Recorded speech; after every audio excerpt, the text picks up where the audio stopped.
If you had an upbringing similar to mine, you probably would have heard your parents say things like, do your homework before you watch TV, or clean your room before you play outside.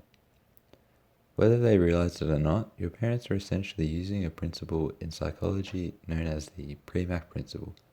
But to understand Premack's principle in more detail, we will need to go back to the start.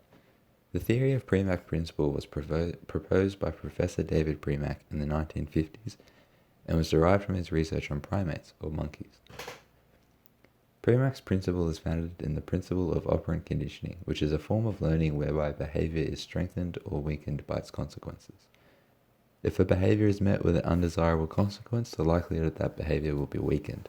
This is known as punishment. Conversely, if a behavior is rewarded, the likelihood of that behavior will increase. This is known as reinforcement. The key to this form of learning is that the consequences must be dependent on the behavior for an association to be formed.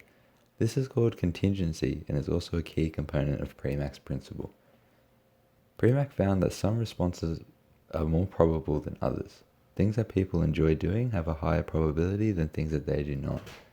The Premack principle is the theory that when enjoyable behaviors are made contingent on the completion of unenjoyable behaviors, these behaviors become more probable. In other words, the enjoyable activity becomes a reinforcer for the low probability behavior. So to answer the age-old question, why did the chicken cross the road? Maybe it was performing the unenjoyable behavior in order to partake in the enjoyable behavior, and that Premack's principle was at play all along. Hey, you can't mark me down for being unfunny.